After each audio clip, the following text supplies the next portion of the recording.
If you're playing solo self-found, hardcore, or even trade but you want a super budget starter that works on literally anything off the ground, here are several builds that might be good for you. Many of these builds are great in trade as well. And even if they're not strictly made for that, you can easily look at PoE Ninja to find some examples to adapt for yourself. And before I get into things too much, a quick disclaimer that the gameplay should be used as a really rough idea of how the build plays. It's just junk I threw together in standard, and not to be taken as this is exactly what it'll look like for you on League Start. Now, I'm not an expert on these game modes, so I'm here to present a special guest, Shack Central, who's played quite a bit of both solo self-found and hardcore, and even dabbled a little bit in Ruthless. Yeah, it's true. For the last probably 4 or 5 years or so, I've really felt the call to SSF. It's been the most fun part of the game for me, and I routinely get pulled into hardcore SSF as well, especially for the gauntlet and kind of any events that run along there. So quite a lot of experience in SSF and a lot of experience dying in hardcore. I feel like if you're not dying in hardcore, then honestly, you're not even playing the game mode, right? Yeah, you're not trying. You're not trying. Yeah. So compared to a starter and softcore trade, what are some of the things you'd have to change if you're either looking into a build to play in solo self-found or hardcore, or taking a softcore trade build and adapting it for those game modes? I think the primary thing is just being able to calculate what's going to be available to you. So, in particular, things like very high eye level items, especially now with some of the changes in the last leagues, influenced items have become a lot harder to obtain. And obviously, any uniques are really somewhat of a crapshoot. You can target farm different ones, and that's a lot of the skill in SSF is knowing what you can farm, where you can farm it, and the alternatives if you can't get to something. So a great example would be early Legacy of Fury boots are just not as accessible to SSF players. You have to go get it yourself. So knowing what the alternatives would be to an item like that, or having a solid plan for how you're going to get it because you have to do it yourself is really key. And in hardcore, that's just amplified by the fact that any walls that you hit are can kill you, as opposed to just something that you kind of have to farm your way through. So you really have to be aware of your defenses at all times, and requires a much more well-rounded approach to defenses in the hardcore. Yeah, so I got two things from that. The first is that if you're playing solo self-found, maybe aiming for a week 1 Headhunter could be ambitious, and if you're playing hardcore, you should probably go read my defenses guide over on Maxwell GG. Link will be down in the description below. I definitely agree with both of those things, for sure. Yeah, and something else that I always try to convey in my videos, especially about League starters, different builds appeal to different players for a wide variety of reasons. And I always tell people, do your research. Don't just take my word for it. Ask 3 other people as well, and then come to your own conclusion. Maybe even throw in a practice run if you can stand it.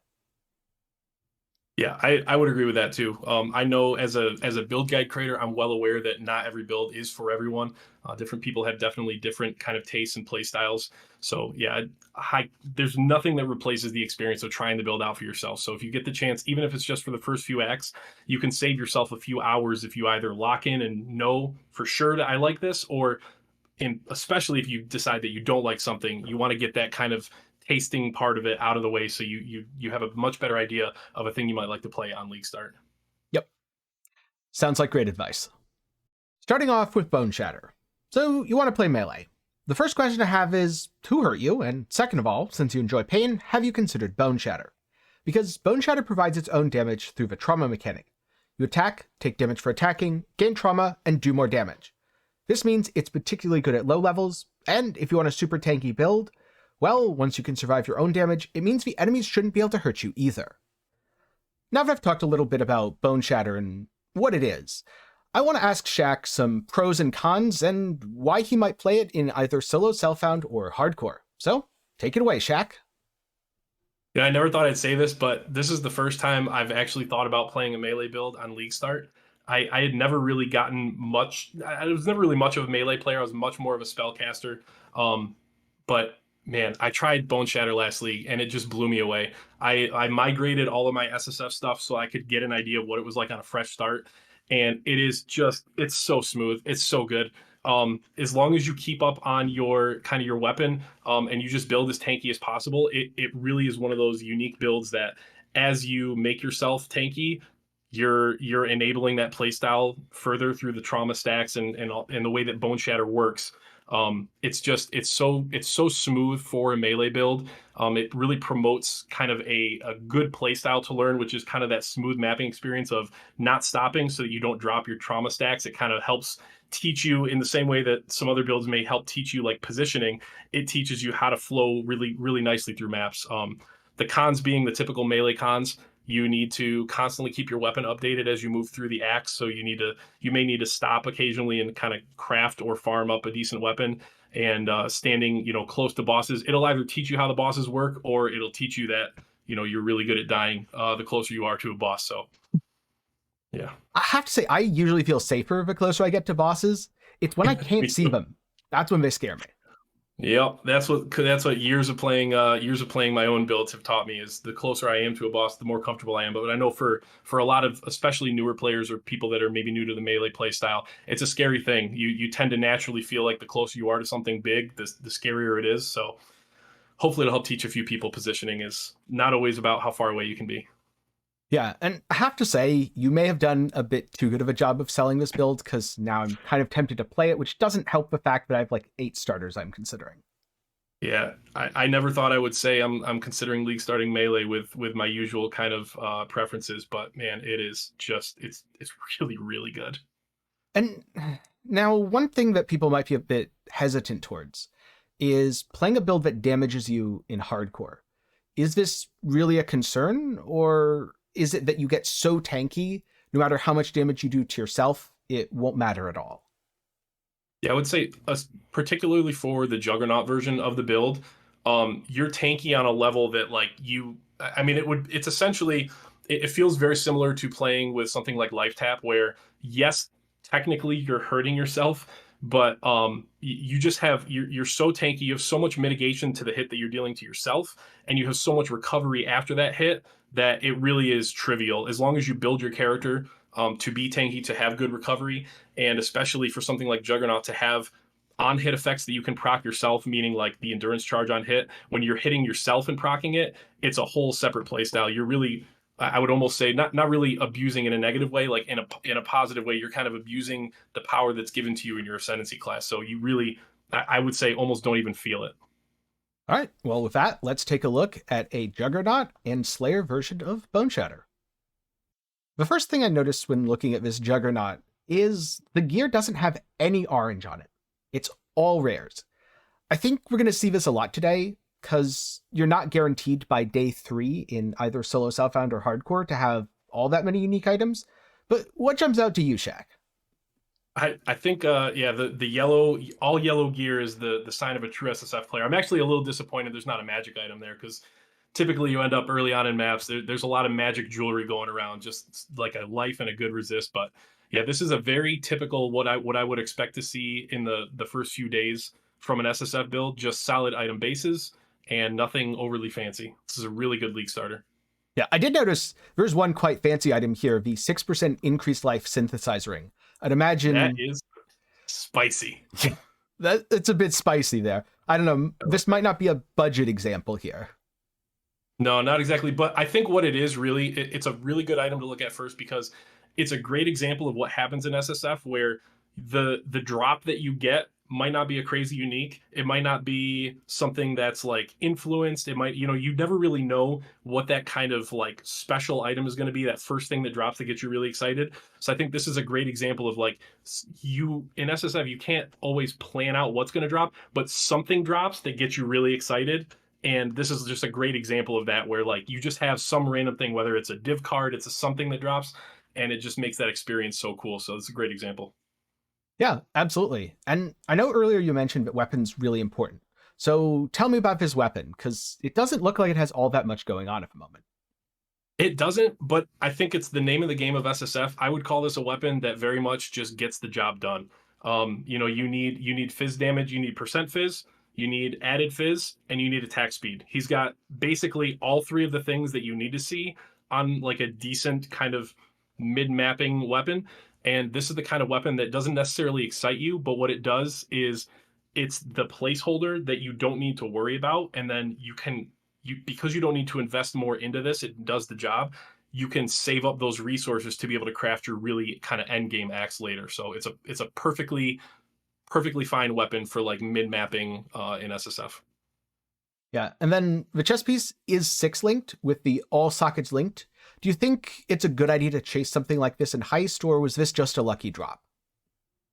I think this is an example of an item that's like it's probably a lucky drop in the same way that that ring might be a lucky drop, or getting a good fizz roll on a weapon would be.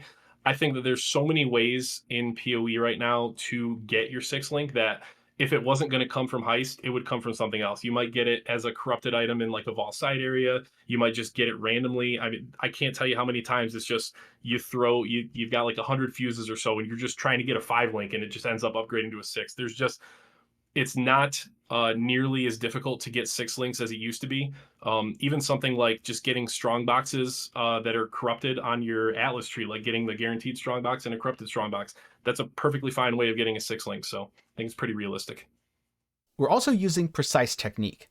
Do you think it's something to expect to have this little life and then enable precise technique with the big juicy accuracy rolls on stuff like your amulet? Or did this just kind of happen and will be fixed later? Yeah, I think precise technique is an incredible keystone. It's the kind of thing where that's definitely like a purposeful decision. It wasn't just something that was thrown on there because he didn't have a lot of life. Precise technique is an incredibly good keystone. It requires a specific type of build, obviously, like a non-critting attack build. But for that, there's just nothing better. It's not very difficult to get that amount of accuracy higher than your life total, and that's whether your life total is 4,000 or 6,000. It is not that much more difficult. So it's the type of thing where I think that was probably the plan from the start, and it just makes the build feel super strong. And to be honest, with the amount of defenses that you have layering, whether it's endurance charges, extra max res, everything that goes into building kind of a well-rounded character now in PoE, I think life is kind of borderline. This may be a hot take, but I think life is one of the most overrated parts of building a solid defensive character. The more well-rounded you are, the more full your defenses are, the less life that you need. I actually agree. I remember a time where if I had less than 7,000 life, I kind of felt uncomfortable. But now I've played builds with 4.55 and barely even noticed the fact that I was taking damage. Most of the time, my recovery was high enough, my defenses were high enough that I just tanked stuff. Yeah, and just looking at the skills here, is there anything that really stands out to you that might be different, unusual, or worth talking about? I would say no, but I would say that's a good thing. I really like the kind of, I don't even know if I'd call it spicy tech, but having a little frost blink in there, I really like on a build that uses like leap slam or whirling blades or whatever. I like having a little gap clear, little instant speed skill. But other than that, this is a really nice, well-rounded, put-together build. You've got both of the totems. You've got the warlords. You got your whole cast when damage taken setup. It's just a standard, really nicely put together build. Yeah, and I'd imagine you get enough rage from using the axe that when you pop Berserk, you could absolutely melt a map boss. Yeah, that is the entire plan. You just build it up as you go, and you see that orange text on the name, and you just go nuts. It really takes down map bosses just shockingly quickly. All right, let's switch gears here and go over to hardcore to look at a Slayer. We're getting into the bone zone now. Yeah, I like this a lot. I really like someone making the choice to say, everyone plays Juggernaut Boneshatter. I'm going hardcore. I'm playing leech based. I really like the kind of hardcoreness of this build. It's just a lot of rares thrown together, and it works. It's just this is a great example of the skill and the kind of play style being strong enough to make really anything work. This is a really cool build. Yeah, one thing I noticed right off the bat is quite a bit of evasion gear, but not too much spell suppression. Do you think that's just a product of being day 3, or is spell suppression not really that important for a build like this? Personally, I'd Oh. probably feel like it is important, but just not available yet. I would strongly suggest, yeah, that's almost definitely the case. It looks like someone who wants to get spell suppression, and maybe just, especially given the amount of evasion on the gear, like you said, probably a case of just either not having the currency to roll the spell suppression on those items, or just waiting for kind of better access to it through either more skill points or maybe higher eye level items that can roll spell suppression. But that is such a strong defensive layer that I would be shocked if the goal for this character wasn't to build and kind of max that out in the future. Yeah, and there is some taken over here on the tree, which definitely plays into that. Yeah, absolutely. Now, one thing that personally I'm not sure I'd be comfortable taking in hardcore is Volpact. Can you talk a little bit about that and why this might not be as bad as it looks at first? Yeah, I think it's just it plays into that decision to go Slayer instead of Juggernaut. When you're playing the Jugg Boneshatter, you're kind of banking on your life regen. You've got things like the endurance charges. You're kind of mitigating the hit, and then you're regenerating the hit that you did take. Whereas the Slayer is really leaning into that kind of fluid mapping style, where any damage they take from themselves and any damage they take from enemies is just coming back via leech. So um, Volpact and Slayer are kind of a nice combo together. It is something I kind of agree with you. I would feel a little bit nervous taking this in hardcore, but I think that either shows a very competent or a very confident player. So yeah, it can definitely work, particularly with Slayer and the overleech that you get. But it is a that's a spicy choice. Yeah, I think personally I'd probably end up coming down here long term instead of taking impact for accuracy, because with better gear, precise technique, you only need so much accuracy. Once you get over your life total, you're fine. I can absolutely see this being a really good early choice. Would losing the AoE from that be super impactful to the late game, or can you make it up elsewhere?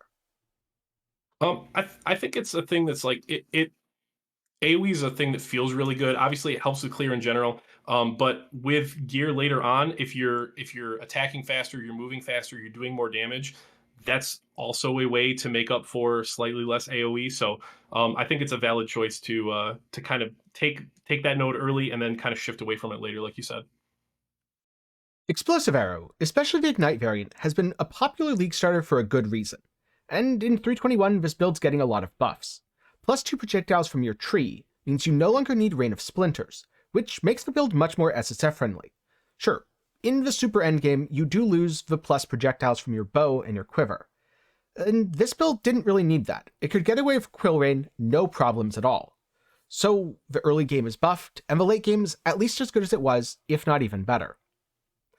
In fact, the bow changes are so good that I might be starting a bow build myself. So if you want to see what I'm starting for Path of Exile Crucible League, do be sure to get subscribed, and that way you won't miss my league start stream where you'll find out.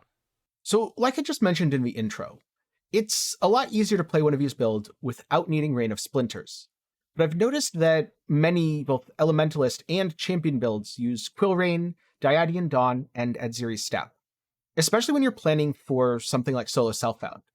Do you go into it with a farming strategy for those items, or do you make the build without those items and hope that you get them later, maybe farm for them once you're already up and running?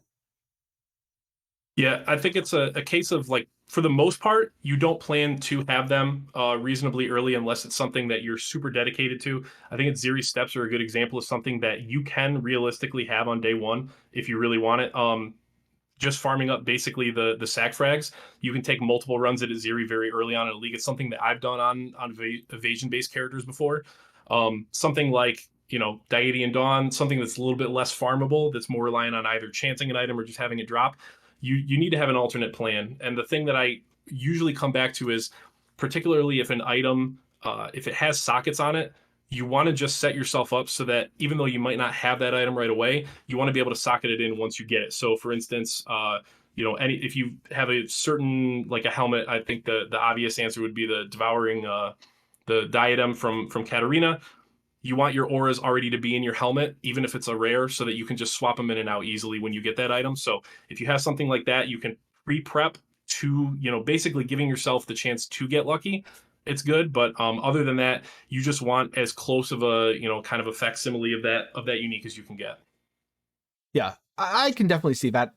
But from an SSF perspective, one of the most important things I think you have to remember is you can give yourself more chances than you think at getting a certain item or even just farming a certain strategy. The kind of lazy way to play SSF that doesn't typically get results would be just making a very generic Atlas tree, a very generic farming strategy where you're just running any map, and then you may get the item eventually, but when it comes to a more focused strategy, a great example would be any map that has like a Chevron boss. If you're trying to farm Chevron's wrappings, which I don't know anything about in SSF, if you're just passively looking for it, it's going to be a tough item to find because it's such a rare unique.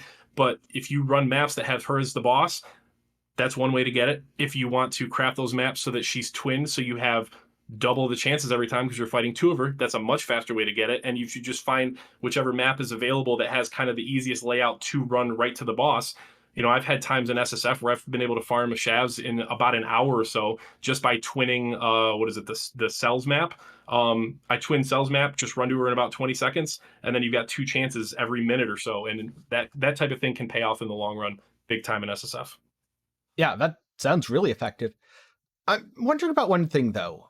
This is one of the most popular builds for both SSF and also hardcore. Now, generally, I think hardcore people play champion instead of elementalist, but it's delayed damage. And personally, I'd be very hesitant to bring that into hardcore. What are some of the strengths of Explosive Arrow or Explosive Arrow Ballista that help overcome the fact that you have to hit an enemy with the arrows? The arrow has to reach fuse cap or have its duration expire. It explodes, and then the enemy burns to death. Yeah, I think with any kind of delayed damage or damage over time build, the risk is obviously things don't die as quickly. However, with something like this build where you can basically set up your damage and walk around while it does that damage, it gives you so much more time to focus on surviving, where you don't have to stop, you don't have to fire, you don't have to stop and fire. You're laying down your ballistas, and it gives you that little bit of time to assess where the enemy is, what's coming at you, move, make adjustments. It really pays off in the delayed damage pays off in your ability to kind of move around while that damage is being dealt and kind of do your own defensive work. You can make up for a lot of lost defenses by just being more able to move around in your surrounding or in that boss arena. Yeah, that's why even in softcore trade, I tend to like damage over time builds. I need to hit a boss once every couple seconds, and in between that, I get to focus on dodging. Yeah, I have a little bit of experience with damage over time builds, and that's one of my favorite things about it, and that's one of the reasons I generally recommend them to new players. Is as long as your damage uptime is good, you can really learn the game a lot more effectively by taking something that's a little bit less damage, so that you have more time when you have to learn those kind of boss mechanics and kind of movement patterns, and then kind of move up to something that's a little bit quicker damage dealing from there. I'd imagine. And let's see what some other people are doing for this in both solo self-found and hardcore. This is just, I would say, the most average looking SSF explosive arrow character I've seen, but I don't want to say that in a negative or subtractive way. I mean that in a, if I were playing SSF, my gear would probably look like this, except infinitely worse because I never play SSF, so I wouldn't have gotten very far kind of way.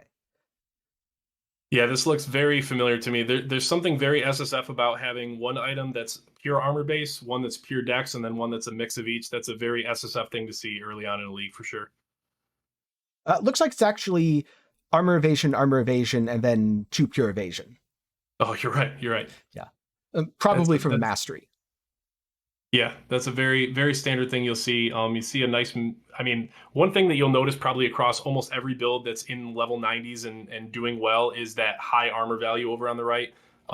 Just stacking armor pretty much no matter what build, no matter what ascendancy, armor is just so valuable to that smooth play experience. Do you think the Molten Shell nerf will affect that at all? I mean, maybe a bit. I think that what you're going to see is a lot of people focusing less on armor because of it, dying more, and then coming back and stacking up armor just the same anyway. Yeah, from a trade perspective, I could see a rise of things like Lightning Coil or Cloak of Flame in solo self-found until you get one of those items to drop. I do think armor's still going to be the way. Yeah, armor is king. As someone who played witches at the top of the tree for a very long time without any physical mitigation, I'm still happy to stack as much armor as I can. Yeah, and then this is quite the tree. It's somewhat standard for an explosive arrow elementalist, but you have to do a lot of travel, and you're going to have to do even more to come up over here and get your extra projectile. How do you think that's going to change the sorts of skills that you take, and where's that pressure going to manifest itself on the passive tree? I think what you're going to see for a lot of people is it's going to make for some awkward leveling times until people kind of have these more refined approaches, because those times spent pathing, they have to come somewhere. And for a lot of people, that's just, you just kind of fit it in where you can leveling.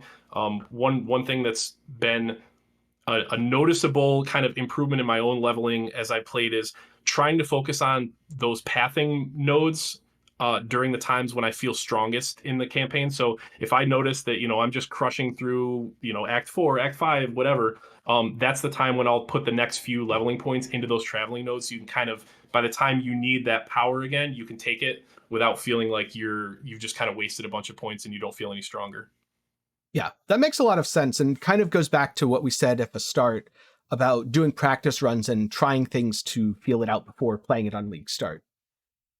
Yeah, the build that I'm planning to league start with, I've got multiple thousands of hours with that build, and I still feel the need before each league to do a practice run because it really solidifies that process and it makes sure that you're going into the new league with confidence rather than kind of that indecision. And I'd imagine it also helps to have the life cap here so that you can keep the buff up more consistently when you're not constantly relaying your totems. Yeah, 100%. Life tap is just unbelievable. I think you see this. I would argue that there's a chance that this is maybe even more kind of prevalent or powerful in SSF, just as like an alternate way of solving mana issues. Everything from solving mana issues to enabling play styles like this. Life tap is just unbelievable. It is very very strong.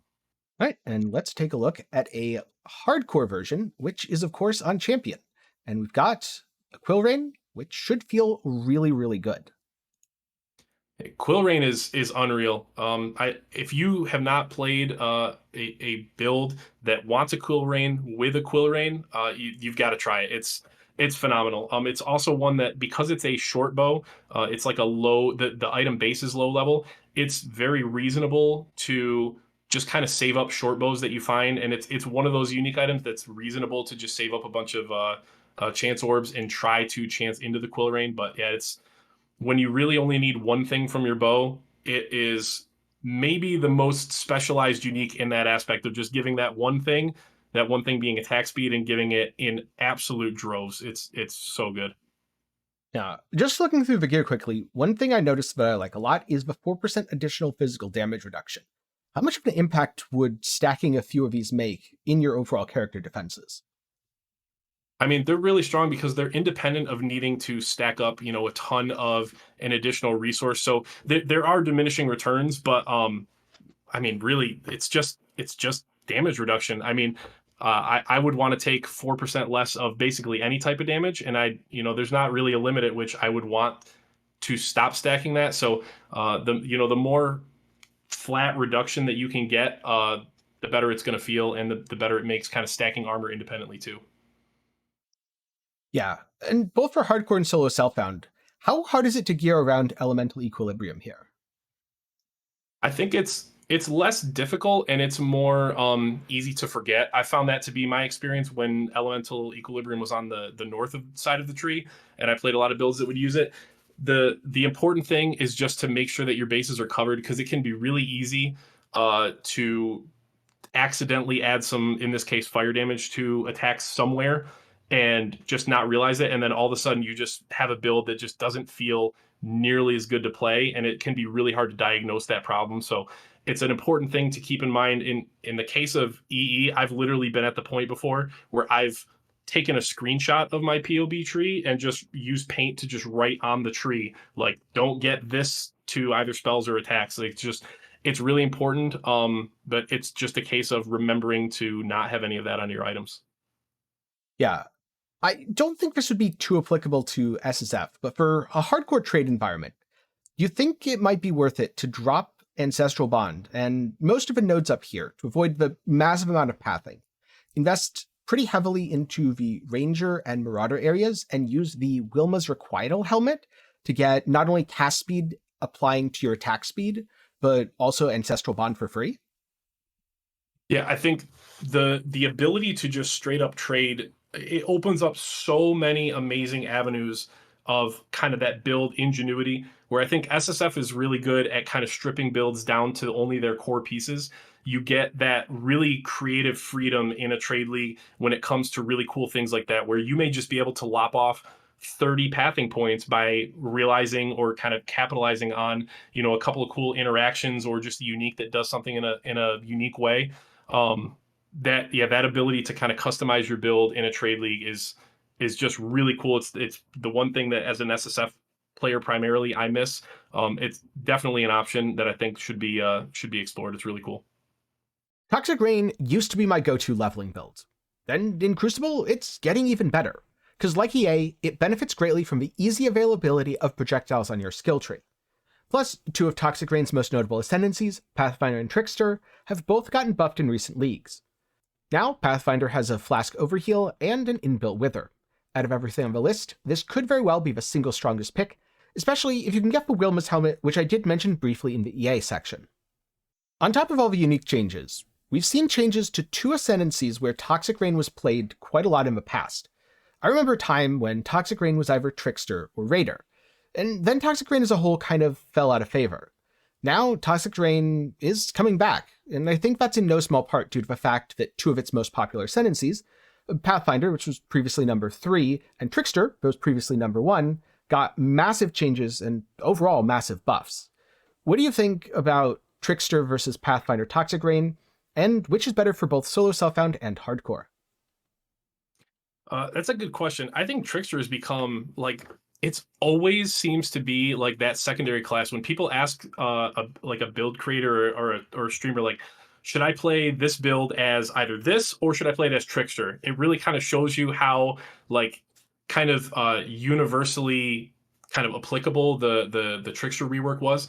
And I think that it for a lot of people, Trickster is kind of like that default. If Trickster can play a build and like has an option to make a build good, Trickster's a really good choice for hardcore. It has absolutely ludicrous amounts of recovery. In a lot of cases, basically killing one pack restores you completely to 100% of your life, energy, and mana. And it has access to some decent damage, but it's such a great class for evasion and then recovery when you do get hit that it makes it a really great hardcore choice. And as far as quality of life goes, it's really hard to beat Pathfinder for a build that can take advantage of what Pathfinder offers. Because of the flask usage and kind of how integral flasks are to the PoE experience, Pathfinder just feels so good in basically any class that can take advantage of it. I can tell you personally from the nerfs to flask usage, even in things like Ruthless. My first build was a Pathfinder, and it was hard to play anything other than that because it's just that quality of life feels incredible. I mean, even as someone who can pretty regularly afford a Mage Blood, I played a Pathfinder in 3.19, and ever since I've been tempted to just play every build on a Pathfinder, because you feel like you have a Mage Blood, but you can put anything you want in your belt slot. And how does this new type of ascendancy, or the approach that GG is taking, affect what you pick on a league start? If everything's much more generic, does that mean you'll be given more options? Or are we still going to see it's Trickster or Pathfinder instead of it's Trickster, Pathfinder, Assassin, Raider, or who knows, maybe even Deadeye? I think you'll see some really creative people do some really creative things, but I think one of the reasons that you do see these big bunches of ascendancies within, a certain skill, a lot of times you'll see anywhere from 40 to 80% of this skill is one ascendancy, maybe 15 to 20% another one, is really because of that work that we mentioned at the beginning, which is a lot of people have played, they've tested out like before a league. Right now you can play a certain class, a certain ascendancy, a certain build, and get really comfortable with that. And especially when you have a case where content creators are putting out really well done guides that kind of explain the ins and outs, the leveling process and all that, it does take a lot of that sort of mental strain and kind of even what I would kind of call a creative strain off of you. So I think that's why you tend to see bunches of like certain ascendancies where sometimes the most creative people will branch out. That you'll see things like last league when there was a brief influx of like a massive amount of Scion Cold DoT players, things like that. You kind of get that creative ingenuity, but because it's not like a guaranteed thing, you tend to see that much more in like the middle and end of a league when people are experimenting, especially when they built up the currency to experiment, rather than on a league start where you kind of run the risk of, if this doesn't work, I'm stuck. Everyone's way ahead of me and I'm way behind and I don't know what to do. Yeah, that makes sense. I think the explosion of Scion Cold DoT was because everyone was just copying Dan, which, to be fair, if I was playing hardcore, I'd definitely be doing as well. Yeah, 100%. I think if anytime your build looks like Dan's build, I think you're in a good spot, whether it's hardcore, SSF, or even Trade League. Yeah. And so let's go over to PoE Ninja and see what people are doing on Toxic Rain. Maybe take a look at some Tricksters and Pathfinders. So here we have a Toxic Rain Trickster from Solo Self-Found Day 3. Just looking at the gear quickly, let me know when something jumps out at you here. Oh, that's the one right there. That's that thicket bow. So this is a great example of not having access to the quill ring yet, probably because of being an SSF more than anything, and just using what you have. The thicket bow is the best attack speed bow in the game. So in that case, you would just use your thicket bow, and you see he's done a really good job of crafting it up to give it the plus bow gem levels and just kind of maximizing what's dropped and what the character can work with. Yeah, something that immediately stood out to me is the Vermilion Ring. It's a pretty rare endgamey Atlas drop, so having one by day 3 seems pretty nice, especially since we've got T1 life, and overall decent res as well. Yeah, it's a really good drop. I think the jewelry of this character in general is pretty cool to see. They've done a good job of kind of maximizing it. You see on the Vermilion ring, the base itself is really valuable and really powerful. On the other ring, you have that something that's really important to a Toxic Rain build, which is that minus mana cost. Getting a Stygian Vice this early, this character is doing a really good job of getting the items that it would want, and as you can see from all the res and life on that, absolutely maximizing the items that they've already got. I mean, the Stygian's probably like a 5-6 Divine Belt in softcore trade around this time. Yeah, I don't know if I've ever had an item that good in SSF. That's phenomenal. That's what...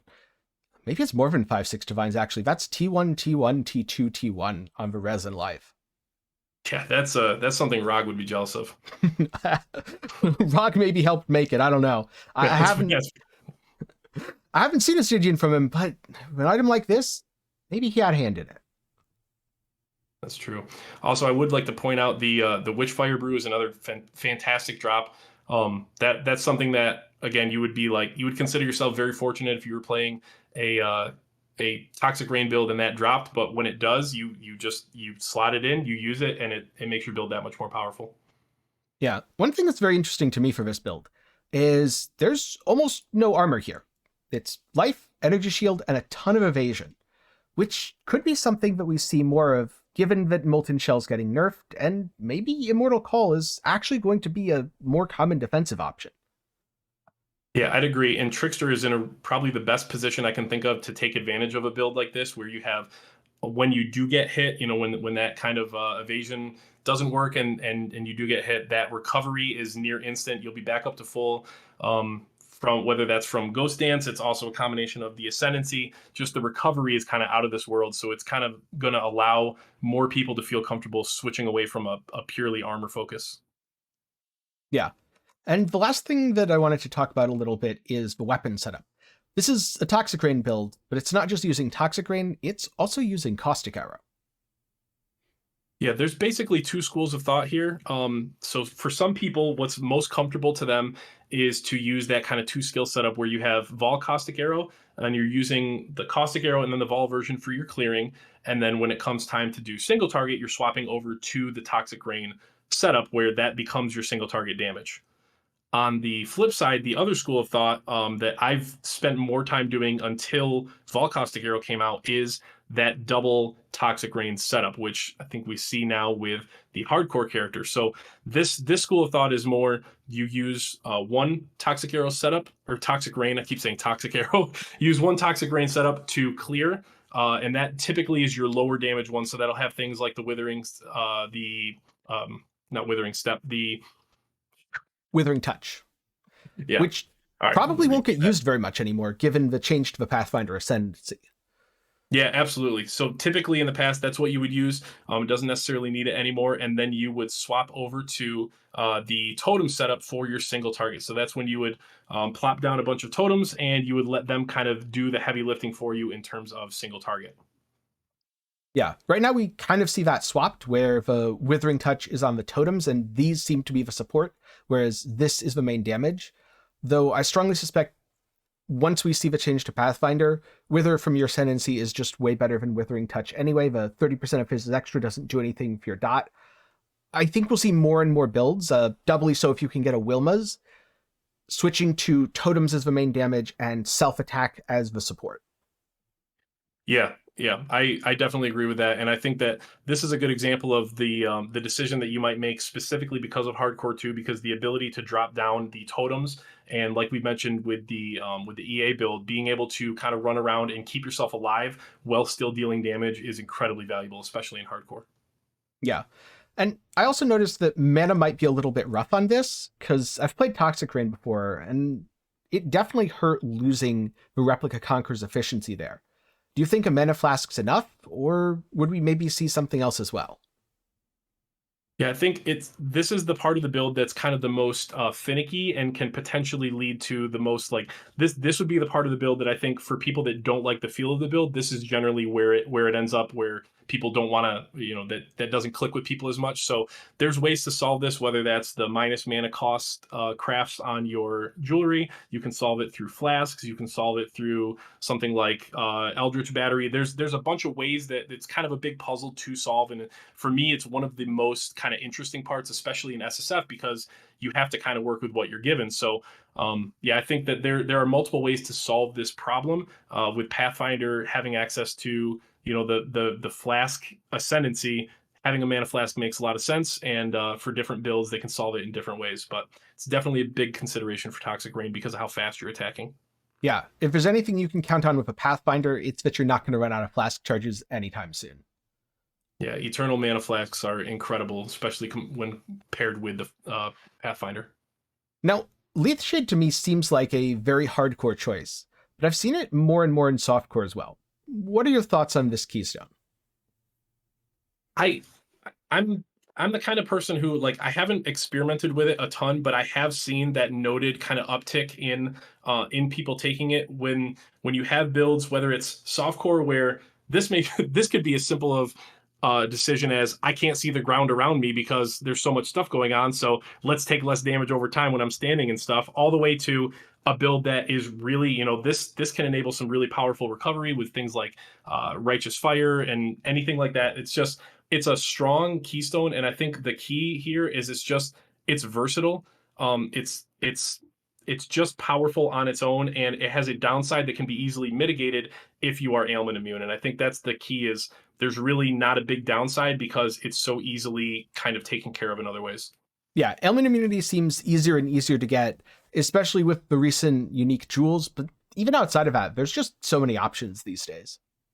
Yeah, and with the options of like ways to die from damage over time increasing as well, it just becomes a more and more powerful keystone basically with each new league. Yeah, so that's a Toxic Rain build for both solo Southbound and hardcore.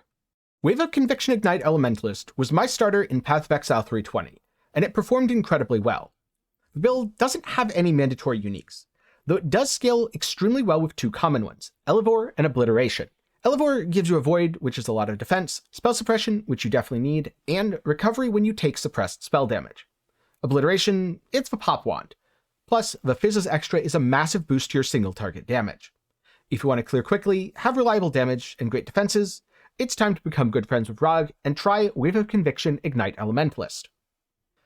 So my Wave of Conviction Ignite Elementalist was an awesome league start in 3.20, but I played it in softcore trade.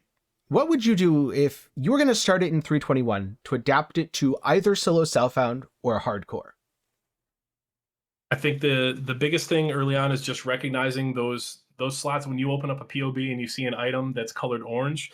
I would just expect it to take either longer to get it, or maybe you might not even be able to get it at all. So in this case, things like Elevore, which is just an incredibly powerful helmet, you're just going to have to make do with a rare for now. You're going to need to find that spell suppression. And I think the key is with an item that is unique and does multiple things that are important. So for instance, with Elevore, that recovery as well, you need to offset that recovery. So I would be thinking about things like either a stone golem or vitality, some way of regenerating life that's not dependent on the claws of the Elevore. And with the obliteration, it's kind of the same thing. The obliteration really helps with the clear, but you're not necessarily going to have it right away. Obliteration is a great example of a farmable unique because it does have a div card. So if you're wanting to play this in SSF, that's a perfect example of a build where it may be even more appealing in SSF because you can just target farm the areas that you can get the obliteration card from. But even without it, you're just looking for the basic things that make the build function. So when you're looking at like a build guide or another creator, pay attention to the important mods on items and stuff, and you'll just have to make do with a rare that has those things. Yeah, one thing that's very handy about using Wave of Conviction for Ignite, it has so many tags, Fizz, Fire, and Lightning, which means it's incredibly easy to get plus gems for either weapon, shield, or amulet. Any of those work, you can mix and match them. I mean, you can't use a cooldown point, but short of that, anything you get, you can just throw into the build. Yeah, the versatility is just such an important thing to consider when you're looking for an SSF build. So something that takes advantage of all those tags, or at least enables something else to take advantage of all those tags, is incredibly it's incredibly appealing as an SSF person. This is a build that's always kind of been on my radar the last couple leagues. And I wouldn't really necessarily recommend the build for hardcore, but let's just say someone was dead set on playing it in hardcore. What do you think they'd change? Because I like my builds fairly tanky. I don't want to just fall over dead constantly. At the same time, I don't build them to absolutely never die the way I'd need to if I was playing in hardcore.